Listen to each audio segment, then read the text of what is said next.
In today's video, I'm going to be going over this control deck. I've been tweaking it here and there. It's nothing new. This is a very common archetype, even though the game's not even out yet. People have been playtesting on the simulator and tabletop simulator, probably another sim or two I'm not even familiar with. And basically, having spot removal of Maleficent and the Dragonfire gives you some really strong spot removal, very similar to Let It Go in Hades in blue. Obviously, we're not ramping the opponent when we do it, which is good, but the negative is that we're not ramping them, but the negative is that the Dragon's Fire cannot be put into mana, whereas Let It Go can, but on the other hand, Hades can't be put into mana, but Maleficent can. Let It Go can also be sung, and Dragon's Fire can't. So there's a lot of merit to basically having either or as your removal suite. But with red, the real difference in removal is having access to Be Prepared. And so if the board ever really escapes you, you just be prepared, and then chances are you'll have more mana and more card advantage than your opponent, especially if they're not playing purple. And then you can just rebuild, and it's really just not an issue. The thing that really changed this for me was Elsa. She's my favorite card in the game at the moment. I played Kaijudo, and there's a very similar card in Kaijudo called Lyra. Basically did the same thing as Elsa, except it costed 6, and it only tapped down one thing instead of 2. And I've been messing with a lot of numbers. I ended up putting in Donald Duck and Gaston, so that way, just against hyper-aggressive strategies like Emerald and Amber, I have more interaction early. Same thing, same reason I have the Archimedes in here. I wanted to try Befuddle, but ultimately decided to go with just a body that can also tap for lore. I thought that was more important than just having the Befuddle. I'm running 2 copies of Aladdin just because of the ability to steal lore away from the opponent, and then also I can shift over that Aladdin with this Aladdin. And so if my opponent isn't prepared for it, or they're trying to race me desperately, and I can get a hit off with this Aladdin, then I can also, save me a race potentially. So I think it's important, and also Aladdin's inkable, so it can never be that bad. Maui is just a fantastic rush character. It doesn't matter that he's reckless. He just helps you fight for the board, and clear Mad Hatters, Cusco's, all that kind of stuff. So really important. Let's see, I am testing out 1 copy of Magic Mirror. I had 4 copies of the Queen before, but I'm testing out 1 Magic Mirror, and the reason why I'm only have 1 in here is because once you have 1 and you have that 1 hard item to interact with, your opponent probably doesn't even have a way to interact with this item in their entire deck. Just getting an extra driver every turn is super nice, but I'm also trying to be very cognizant of how many non-inkables I have, so testing out the 1 mirror at the moment. I might go to 2 at some point, but I don't think I'd ever go higher than that. Elsa is fantastic for exerting characters, so that way you can get the trades in, especially if you have an Aladdin in hand and they're trying not to give you that Aladdin value. You can kind of take it yourself anyway.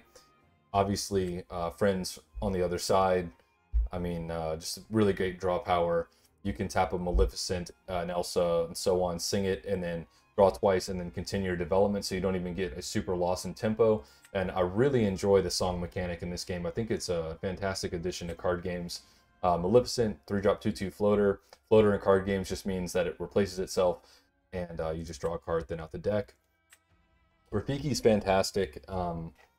It might go up to a 4 of at some point, but I'm trying to be really cognizant of the amount of non-inkables. And a 3-drop 3/3 with Rush, and it can tap for lore is really great. This is another 1 of that I'm testing at the moment, and it's probably never going to be anything more than a 1 of. It's just basically giving me an alternative than having a cheap Aladdin to shift over. So that way I can give an Aladdin Rush, and then I can proc his ability and potentially steal a game, and it's inkable, unlike Magic Mirror. So I think it's just a good addition in the deck to have. Looks like I still do have 4 queens in this deck. I think it's fantastic. If your opponent's not answering it and you can just start drawing an extra card every turn, it's really hard to outvalue the queen. and she's inkable, which is crazy. And now we're getting into the last bit of uninkables. We've got Ursula, 7-drop 2/8, taps for 3 lore, so it's really great as a standalone threat to just keep generating lore, and she basically has to be answered, but it makes your opponent lose a lore and you draw a card. So basically just a really large Aladdin that draws a card and is a threat all in itself. And then again we have the Elsa, 8-drop 4/6, really great stat line, and you can play it over your cheaper Elsa and taps for 3 lore as well. So I don't want to misspeak here. So we have 4, 7, 8, 9, 10, 11. We have 11, 15, 16, 17 uninkables, which is, it might not be too crazy because all the draw power in the deck. Like purple's probably a color that can, you know, really have a higher count of uninkables, but it hasn't been giving me any problems. I just won 2 games with it earlier this evening. I wasn't filming then, so hopefully I can keep that going. But right now I'm just kind of testing a bunch of stuff, having a lot of fun on the sim, trying to really get a firm grasp on the game before it even comes out. So let's get into the games.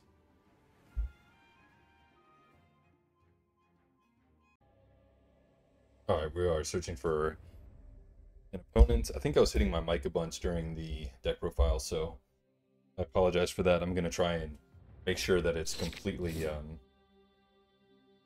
untouched this time. Obviously, we don't want the Maleficents. Aladdin's not terrible. Rafiki could be good. So I'm going to keep this as it has a high number of inkables. Yeah, so we only have 2 non-inkables in our hand. We have cards that can replace themselves. It's definitely not a bad hand. Looks like we're going up against Emerald Amber. We are. So this is actually Gaston. Can be slammed into a bodyguard.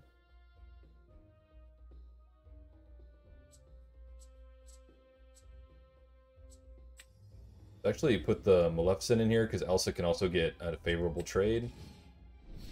We have the good old Archimedes, so now we can trade. So they have to have Simba here to continue to just tap for, you know, for free. They don't. That's fantastic. Oh, I guess they could have done this tapped, and that could have been Simba. Yeah, so this is really great already. I have 2 queens, so let's put 1 queen back, and let's crash here and play the Gaston. And for these type of matchups is why I have such a low curve early, to kind of give myself a hedge against this kind of stuff. Okay, so they put a Simba there. They must have like a Cusco or something, because they're trying to like get to it with the lantern, I would imagine. Ah, okay, that makes sense. Well, whatever they play comes in exerted, so they might just be losing some tempo.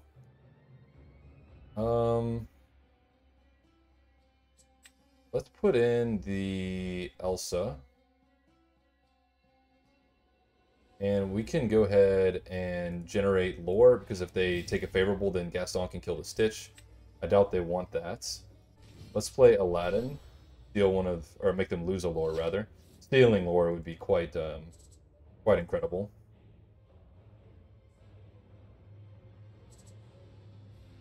Maybe it should have been, maybe I should have kept the Elsa at some point so I could kill other Stitches in the future. Okay, there's the Mad Hatter, but Gaston can smack it. So, Gaston is just a really powerful card, I think. Let's put another queen here. Rafiki cannot be inked, so I think we just do this. And I'm more than happy to do this as well, because if they trade, start taking hits on these, they're not getting lore. So yeah, and there's Cusco, so I'm totally fine if they take a favorable. They don't. It's probably the right decision. So we're gonna Elsa in the here. We're gonna kill the Stitch, try and get rid of this draw power. Gaston is going to take out the Mad Hatter. And now we can just generate our lore. And next turn, I'm completely fine with Rafiki hitting Cusco, and then Archimedes trading into the Cusco, and then still having an Aladdin on the board. Yeah, and we have a Rafiki to deal with the Hans as well. So I think that's quite powerful. I think this might actually be better. We can hit there, hit there. I'm actually going to sting this. Fantastic. I think we play the Donald Duck. Could be wrong. I could maybe supposed to save that, but I do have Maleficent to put in here, and then I can Ursula and steal, or make them lose another lore. Keep saying steal. But yeah, the lower curve that I put in here is really demonstrating itself at the moment.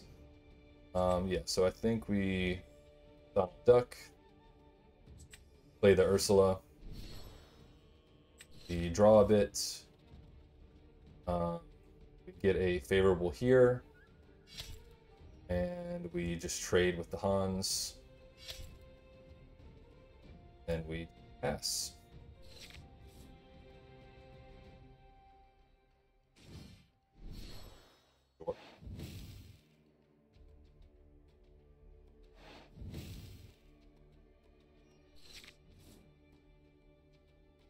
I think we just put the pocket watch up.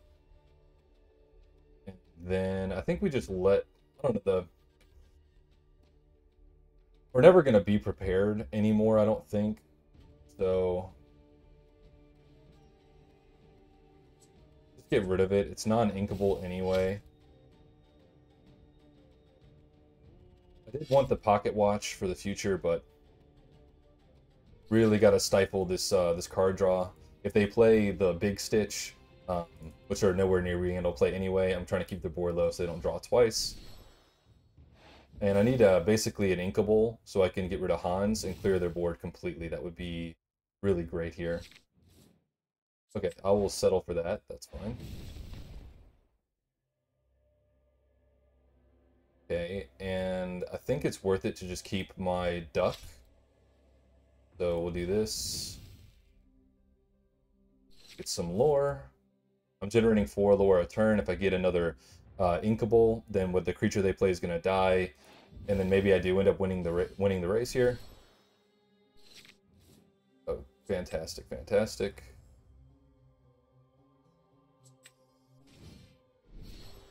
Now, normally I'd have a lot more cards in my hand, but I basically had to ink a lot of the card draw to be to contest the board a little bit better. I have a 2-turn clock, so I should be fine here. Especially if they got a lackluster card like a Lantern, a Stitch is not going to do it. Alright, now here's the Magic Mirror.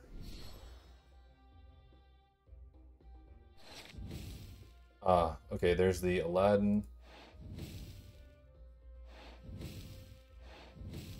Okay, and they just have to win this turn.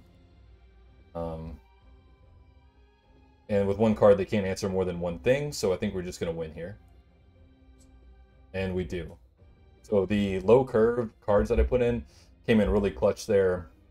The couple cards that make your opponent lose a lore, really important. Without that lower curve, I think they definitely would have got the 4 lore they were looking for.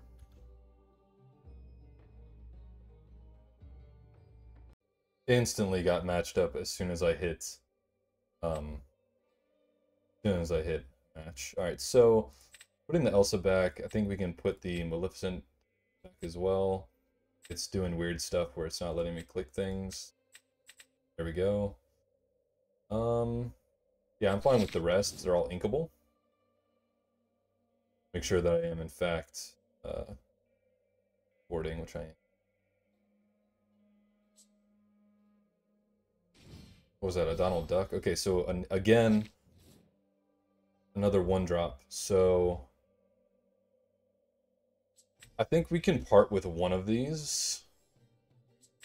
And again, this Archimedes is really showing its stuff here. Just being able to immediately contest a 1-drop. I think it's a really big deal. Okay, so they're this in steel, so I need to play things that are bigger than 2 to avoid fire the cannons and grab your sword. Grab your swords.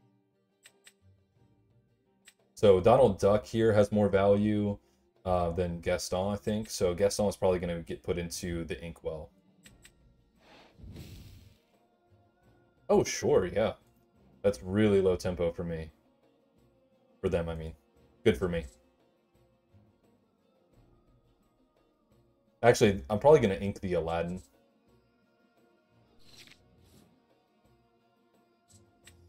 Let's ink Aladdin. Do I ink Aladdin? Probably.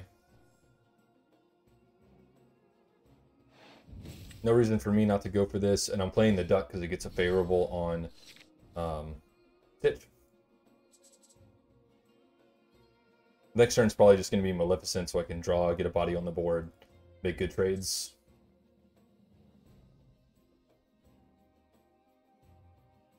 I love the music, it's so chill. Simulator is so amazing. Okay, so, I mean, that was an argument to play the Gaston, right?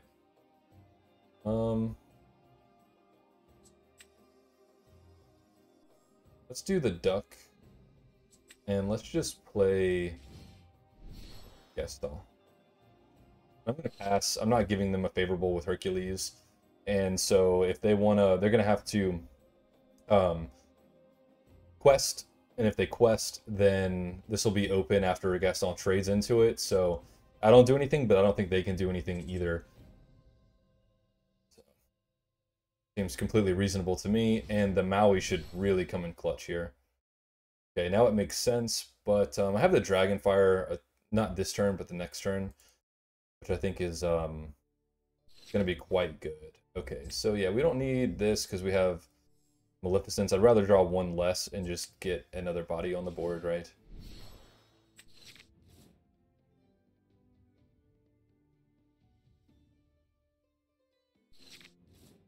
He's going to have to play stuff exerted if he wants to draw. He's going to 5.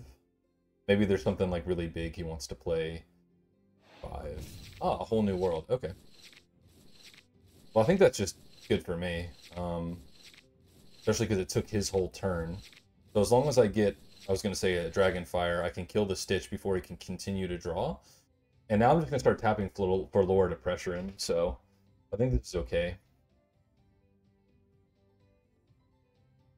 I think this Gaston is messing up his whole world here.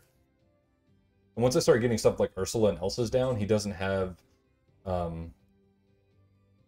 be prepared. So I think I'm just gonna have bigger bodies that are gonna be harder for him to answer. So I think we just win because of that. And I have plenty of stuff to do. He's not gonna deck me out before I win. So we'll put the Archimedes over here. He's such a good boy. We're gonna answer that. I don't have any problems getting 3 lore now. So if he wants to get a favorable on one of these, Maleficent already replaced itself. So it's not a big deal.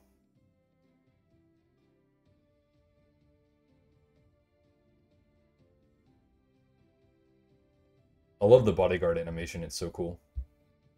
Very nice.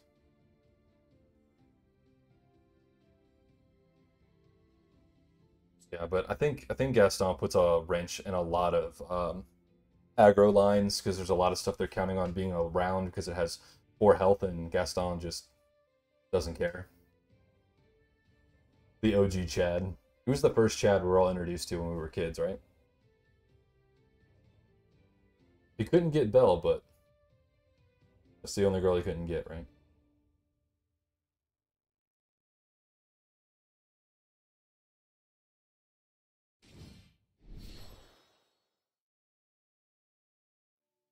Looking for a song to sing.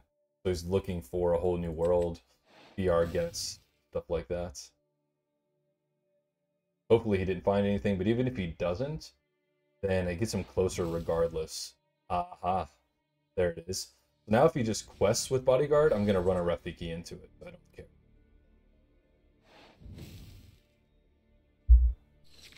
Yeah. So we're going to put the duck in the inkwell. And we're going to play the Rafiki. Smack him.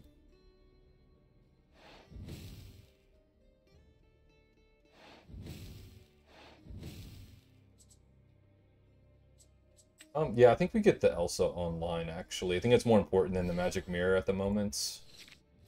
My entire hand is uninkable now, so maybe that's what I was hesitant about before. But if we miss a couple of inks, I think that's okay. Especially if they play a whole new world again. I'd really like to get an Ursula out before they do it, but if they keep doing it, I'm just going to keep being ahead on board, so I really don't understand the game plan. I'm going to win before I deck out. Yeah, that's fine, and then I can trade here. Actually, I'm not going to trade here. Oh, okay, that's what he wants to do. That makes a lot of sense, but Rafiki is going to hit the aerial anyway, and then I'm going to tap this and get another favorable.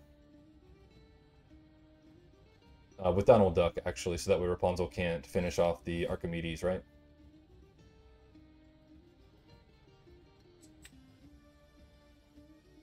Okay, let's ink the Aladdin. Let's play Rafiki. Favorable. Tap you down. This here. Now I can do this. And I'll just play the Magic Mirror out. No reason not to. And yeah, we're just winning on board by a lot. I don't really see what they're going to do here.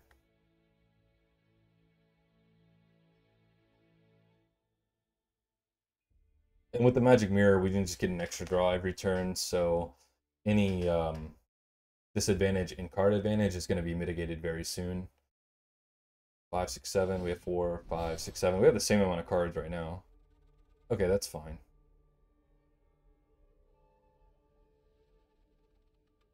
Also, if the board ever does get away from us, we're 1 be prepared away from just so. Not a super big deal. I'm thinking about crashing the Elsa and the Archimedes into the Rapunzel. I think that's actually a pretty good line. So that way they can't draw another one.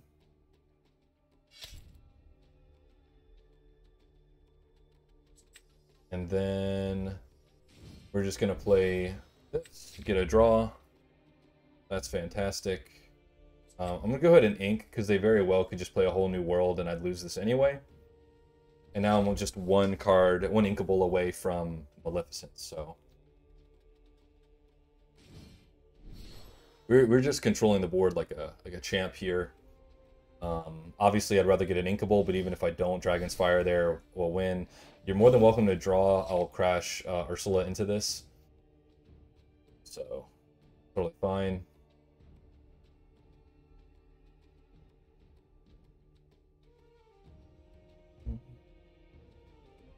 I love it when you put cards into the inkwell. Sure. Yeah, you can do 2 damage here. That's fine.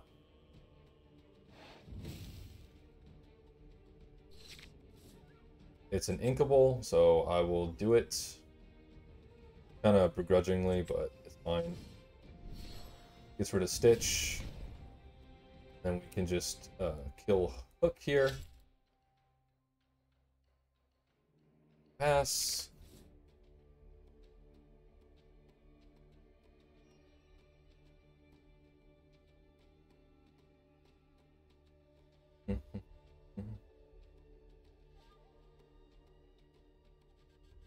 Again, kind of having to give up a lot of the card advantage cards because our opponent was actually just on the board the whole time. So, are they going to use that and crush? Oh, okay. That's fine. Then they're going to deal 2 damage to my Maleficent, so that way they just trade. Gotcha, buddy. Yeah, we're not doing any of that, so we're just gonna Elsa this. So now we can just win in 2 turns if they don't interact with me.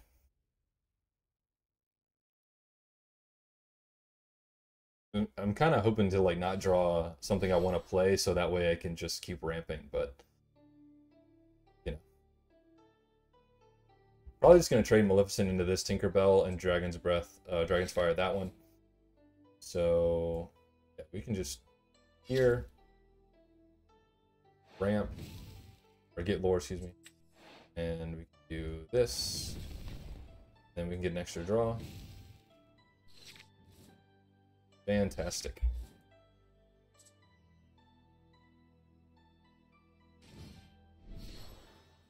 They're drawing all the Tinkerbells. Doesn't really matter. This is a cheaper card draw than Mirror, and it gets me a body. Ramp. Let's go ahead and draw another card. Yeah, let's play out the Gaston. I think that's okay. Maui's gonna come down and just wreck Tinkerbell.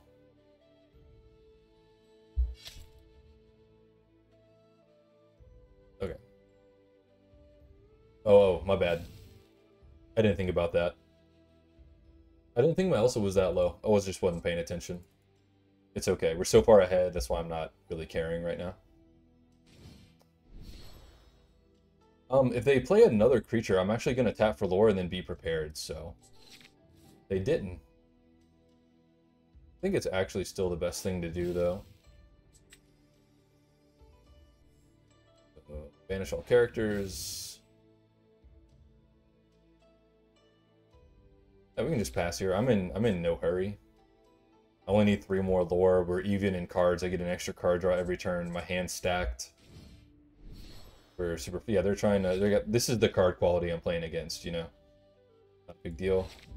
Get an extra draw. Let's play the queen so we can keep getting more draws. But now I'm getting 3 draws a turn.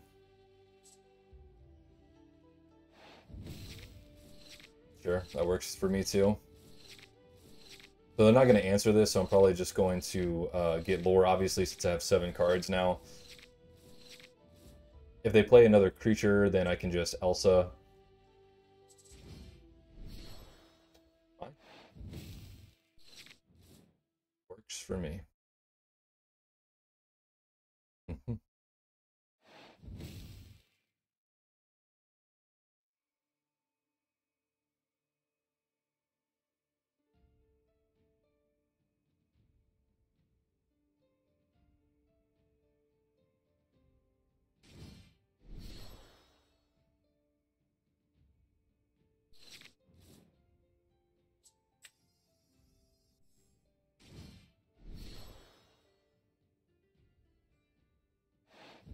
And they just concede.